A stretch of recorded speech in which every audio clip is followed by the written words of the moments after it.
I'm Mia. I was 18 when I inherited my mother's house, and I gave it to my father now, 6 years later. But giving the house to my dad wasn't all easy. I didn't want to give it up, but I was cornered into it. If you think I let go of the house easily, think again. I had a bunch of tricks up my sleeve, and I was not leaving until I knew I left them with hell. Let me take you back to how I even inherited the house. When I was 15, my mom was diagnosed with third-stage breast cancer. It was heartbreaking for my family. By the time the doctors had caught it, it was too late to do anything. My mom was given a year to live, and she was advised to get all her affairs in order. In that year, I remembered my mom and my dad having a ton of fights. I didn't know why back then, but I quickly found out right before my mom passed away. The fights lessened when he saw my mother's condition deteriorating. My mother had managed to live past one more year. She knew she wasn't going to last any longer and that she wouldn't see the end of the second year. So she told my dad that he was free to see someone after her. She told him that she wanted him to be happy even after her. My mom ended up living through that year too, but my dad took her consent to go get another relationship seriously.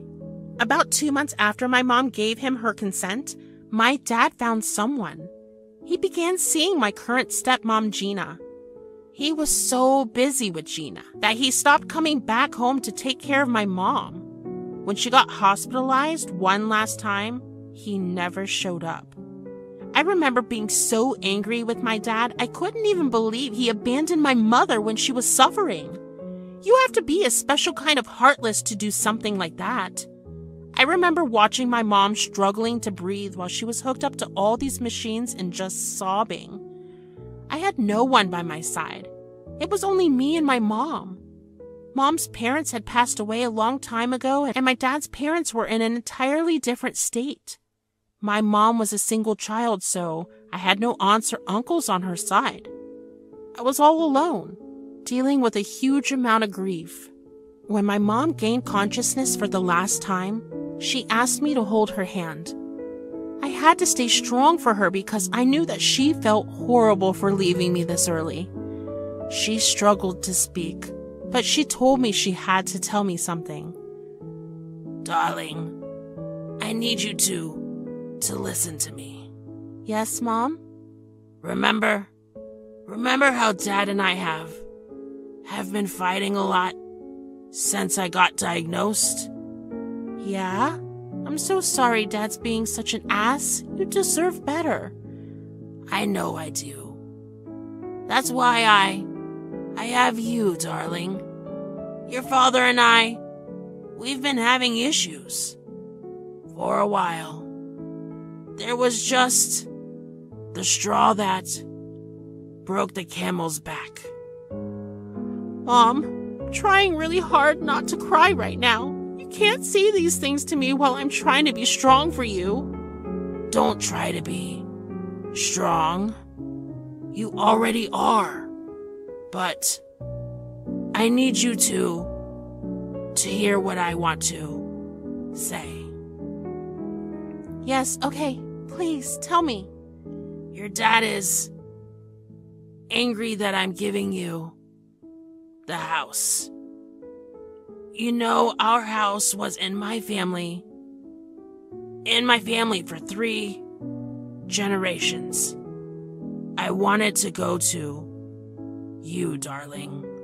Oh, Mom, you didn't have to. No, sweetie. I had to.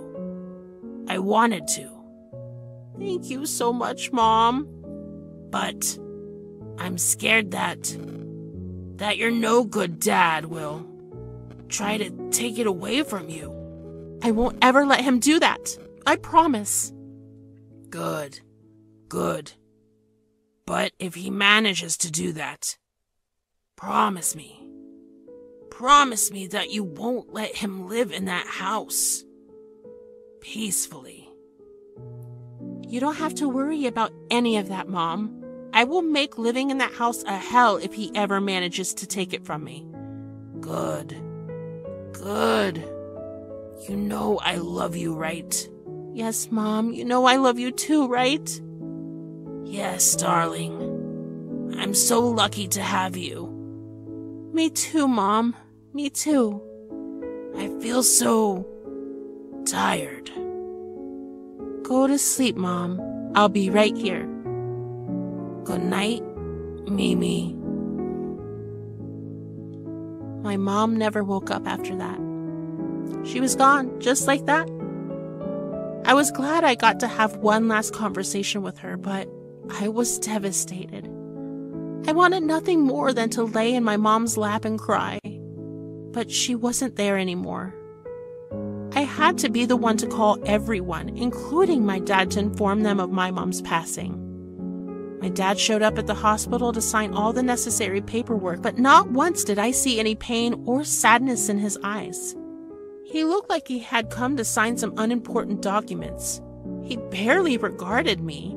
He didn't even try to hug me or comfort me in any way. I knew at that moment that I hated my dad.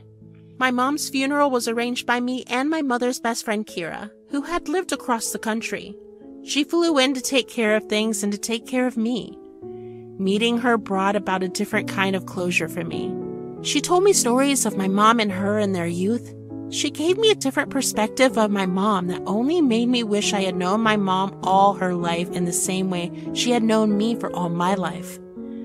Kira told me that my mother would speak endlessly of me and told me that my mother had loved me with all her soul and heart. I cried and cried and cried. Kira held me and let me process my grief. She was furious with my dad for the way he was behaving, but she chose to take care of me first. After the funeral and the wake, Kira invited me to stay with her at her hotel for a while.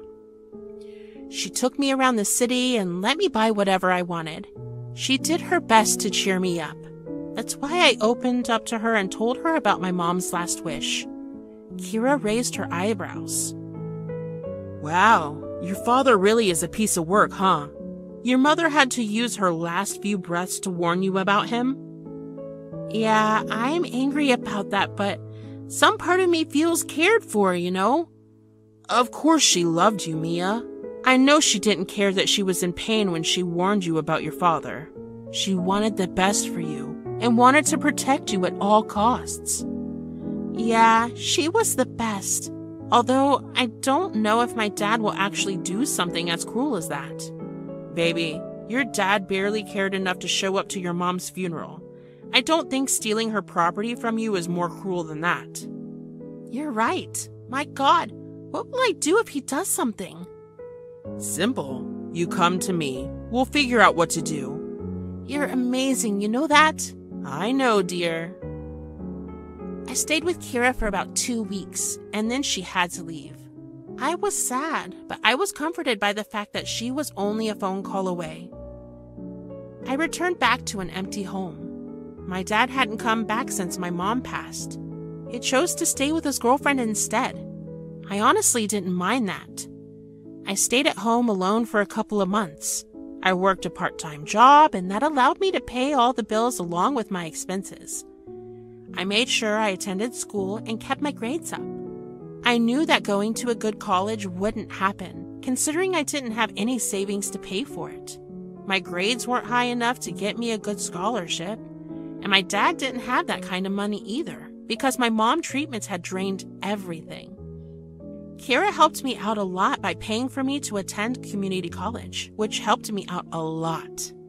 About 6 months after my mom passed away and a month after I turned 18, I legally fully inherited the house.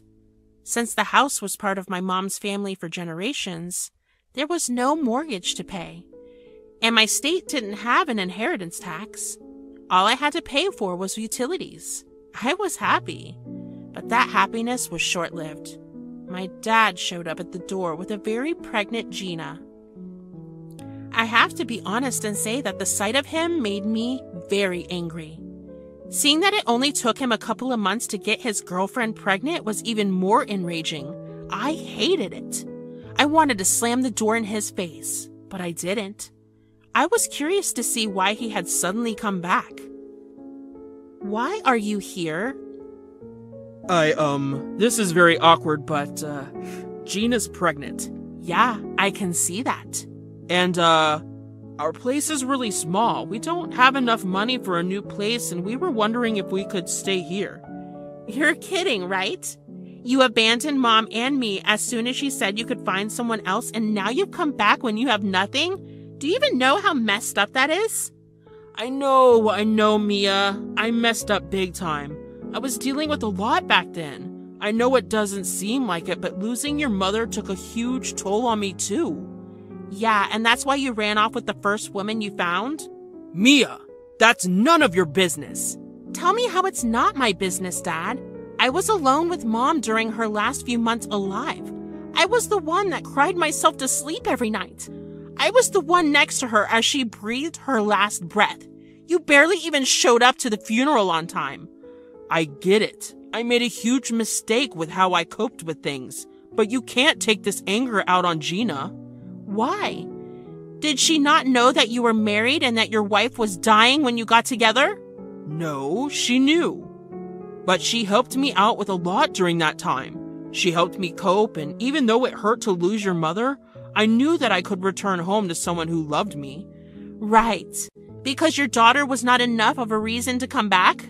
Look, I'll apologize as many times as it takes, but please, I'm begging you, please let us live with you. I want to make things right with you, and I promise that I'll work hard to do that every single day. I don't know. Could you give me some time to think about it? Yeah, of course. I was upset that my dad only came back because he needed something from me. But at the same time, I was a child. As a child who had somehow lost both parents at one time. I didn't care that my dad would come with an extension of Gina and another child. I wanted to see if my dad would actually change if I let him in. I ignored every instinct that told me to talk to Kira. Even though I knew immediately that I would let my dad stay with me, I let the thought marinate in my brain for a while. I was not stupid enough to just let him in. I knew I needed to have some sort of protection. So I decided that I would have a rental agreement written. If my dad wanted to stay at my house, he would have to pay rent. I told my dad that much, and he wasn't happy. He tried to guilt me by reminding me that he was my father, and that I was asking him to pay rent to live in the same house that he raised me in. I will admit, I almost caved and gave up on asking for rent, but I remembered what my mother had told me. I told him that I was firm with my decision and that he could either take it or leave it. He grumpily agreed to my conditions. In the following month, Dad and Gina moved in. It was not an easy transition for me because I had gotten so used to living alone that the noise of other people in the house kind of unnerved me. But I quickly got used to that. What I didn't get used to was Gina's almost villainous behavior. It was honestly something out of a folktale. Gina was your classic evil stepmother who had put on a nice face when Dad was around. When Dad wasn't around, she would yell at me for the smallest mistakes, like accidentally cooking something for too long or leaving a light switch on after leaving the room. It was okay at first, but over time, she began insulting me when I made these small mistakes. And that was not okay. So I brought it up with my dad. Your girlfriend keeps yelling and insulting me for the tiniest of things, and that's not okay. Oh, that's just how she is. I don't really care. You guys are living under my roof, and I would appreciate it if you gave me the respect I deserve. Especially your wife. She's no one to me, and that's even less of a right she has to try and talk to me that way. You can't say that. That's so mean. Yeah, try telling Gina that next time. I don't like being treated like I'm stupid in my own house. Just cut her a little slack, okay? She's really pregnant and her hormones are going crazy right now. Again, I don't care. Talk to her about it or I'm throwing you guys out. This is exactly why I fought with your mother about this house. You're an ungrateful brat, and I wish she hadn't left the house to you. You can leave if you want to. I'm not forcing you to stay here. You're the one who's homeless with a baby on the way. Whatever, I'll talk to Gina. Just don't agitate her too much and she won't be an ass. Dad's comment about me being an ungrateful brat stung. But I knew he wasn't right. If he knew how furious my mom would have been with my decision to let him and his new girlfriend stay with me, he would never have called me that. But whatever he said to Gina worked, because suddenly she was the nicest person. I guess the pregnancy hormones weren't that bad. Anyways, she gave birth after a couple of months to a boy. I didn't care much about the fact that I had a half-brother because I felt no connection to his parents. But I respected them enough to give them some privacy. When Gina returned from the hospital, I let the three of them have the house for an entire week while I stayed with a friend. After that, things got interesting. Watching my father parent his new kid made me feel kind of weird. It brought back all of my memories from childhood. I had looked up to him so much, and the thought of our relationship at that moment made me feel really sad. I guess he must have also remembered what raising me was like because he got a lot more softer with me. It was weird at first, but I quickly grew to love it. I missed my dad. I missed the way he cracked these super lame jokes that always made me laugh. I missed watching TV with him. Well, at least I'd be watching TV while he'd be fast asleep on the couch. I missed coming home to him, asking me how my day was. Getting all back was an insane feeling. I felt happy. I guess that is what softened me up a little too much. One night, my dad asked me if it would be possible for them to stop paying rent because it was getting too expensive with the baby they had to care for. Now, every fiber of my being was screaming at me not to do it, but my heart ached for the child. I knew my dad was an awesome dad, and I wanted that child to grow up with what I had, so I annulled our agreement.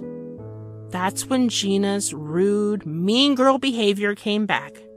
She would constantly insult me and make rude remarks about my appearance, my work, my style, you name it. She made fun of it. She would force me to look after my half-brother on my days off because she wanted to go hang out with her friends. If I refused, she would call her friends over and they would make so much noise that I would have splitting migraines. You see, I worked night shifts at my part-time job, which meant that I needed to sleep in the morning. But Gina would never let that happen. It got to the point where I dreaded going back home. And then it got worse. Gina managed to get a hold of a bunch of my mom's things, including this necklace that she bought to give me on my 21st birthday. I was saving it so I could wear it then. Gina threatened me with it. Gina, those things are not yours. Give it back. I know they're not mine. I also know how much these things mean to you. What do you want? I want something really small. Great. What is it? This house, in your dad's name. Are you crazy? I would never do that. Just like those things you have, this house was also my mom's, which she gave to me. Does Dad even know that you're asking for this?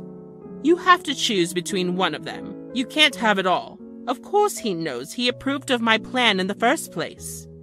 You're a monster. What have I ever done to you for you to treat me this way? You stole your dad's share, and you live happily without any guilt about it. You don't even know about the nights your dad has spent awake, worrying how to pay off the bills. Not once did you approach him and ask him to come back and stay with you. Why should I have been the one to do that?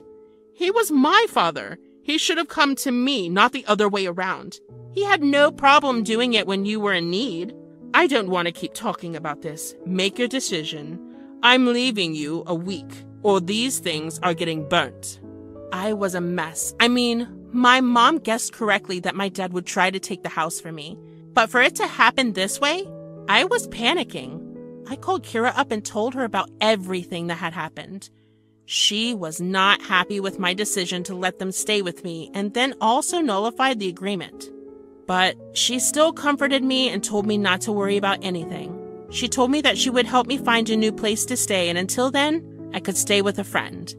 I thanked her profusely, but she also reminded me to do what my mom had made me promise to do. Suddenly, I wasn't that sad about my situation. I had full creativity to do whatever I wanted to make them suffer. So, I started researching how I would give my dad the house. After a little research, I realized that by transferring the house to my dad's name, he'd have to pay a huge amount of tax, especially because the house's value had gone up in the decades that it had been in my mom's family. So I applied for the transfer of the names, and needless to say, Dad and Gina were thrilled. I knew that after transferring the house into my dad's name, I would be kicked out. And that was quickly proved when I overheard Gina telling my dad that she planned to throw me out a week after I transferred the house to his name. So I started doing things to inconvenience them. I bought a ton of glitter and made sure to pour it everywhere in the house except for the baby's nursery. I put it in their bed, in their wardrobes and drawers. I even put some in their hair dryers and the electrical appliances. Now those would stop working, and they'd have to pay more for that. Then, through some of my connections, I managed to get a hold of some rats, which I released into the basement of the house. Now, they would also have a rat infestation to deal with. Lastly, I went around our neighborhood and talked with our neighbors. I casually slipped them the information about what Dad and Gina were doing to me. They were disgusted and appalled by what Dad and Gina did, and I knew that Dad and Gina would be ostracized by the neighborhood. When the paperwork was complete, Gina came up to me with my mom's things and told me I had a week to leave. I happily packed up all my bags and left. True to her word, Kira helped me get a place of my own, and I ended up finding a better job with better pay. I was finally living the life my mom had wanted for me all along. I was sad that I was not in the place that she left for me, but something was better than nothing. About 2 weeks after I left, though, Gina called me screaming. "You witch! What did you do?" "What do you mean?" "Don't even try acting. You ruined our house. You ruined our reputation." Oh, I also ruined your bank balance." "What? What do you mean?" "I transferred the name of the house to your name. You might want to take a look at that amount of property tax you'll need to pay." "You're heartless. How could you do this? I knew I should have burned those things instead of giving them back." "Look, I was nice enough to open my home to you, but then you and my spineless dad took advantage of my kindness. Now deal with the consequences. Goodbye." Now, that was years ago. Last I heard, they couldn't afford to keep living in that house, and they had so much debt that they had to sell the house so they could start fresh. I don't know where they are right now, nor do I care. I have since graduated college, and I work at this great place that pays me really well. I wear the necklace my mom bought for me proudly as a reminder that I have completed my mom's last ever wish.